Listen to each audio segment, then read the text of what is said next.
बहुत समय पहले की बात है। किशनपुर गांव में रमेश नाम का एक गरीब लकड़हारा रहता था। वह बहुत मेहनती व ईमानदार था। रमेश प्रतिदिन जंगल जाता और वहां से लकड़ी काटकर उन्हें बाजार में बेचता था। लकड़ी काटकर जो धन मिलता था उसी से उसका गुजारा चलता था। सुनो जी, तुम कोई और काम क्यों नहीं करते हो? इससे हमारा सही से गुजारा नहीं होता है। क्या करूं? भाग्यवान कोई और काम भी तो नहीं मिल रहा है। अगले दिन रमेश लकड़ी खोजते खोजते घने जंगल में पहुंच जाता है। तभी उसे रास्ते में किसी की पुकारने की आवाज सुनाई देती है। रमेश पास जाके देखता है तो उसे एक जलपरी दिखाई देती है। कृपया मेरी मदद करो, मैं बहुत दिन से बीमार हूँ। लेकिन मैं भला तुम्हारी मदद कैसे कर सकता हूँ? तुम तो एक जलपरी हो। इसी जंगल कुछ मील दूर एक गुफा है।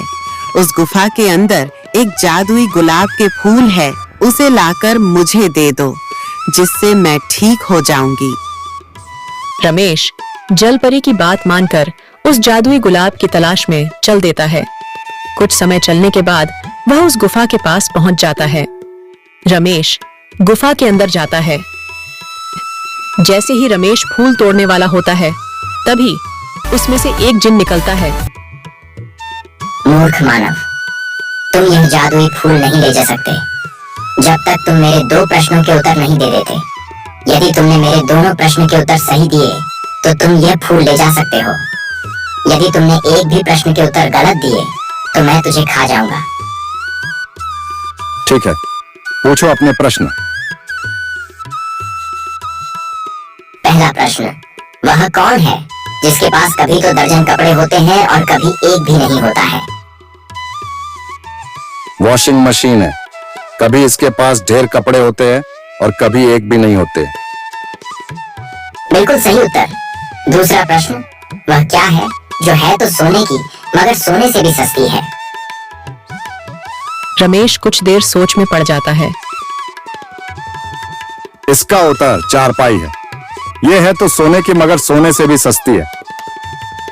तुमने मेरे सभी प्रश्नों के उत्तर सही दिए हैं। अब तुम यह फूल ले जा सकते हो। यह कहकर जिन वहां से चला जाता है।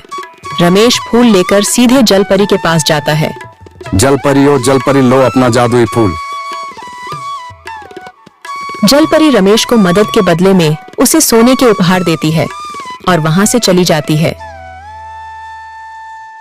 रमेश उन सोने के सिक्कों से अमीर हो जाता है। फिर वह अपना जीवन हंसी खुशी से गुजारने लगता है।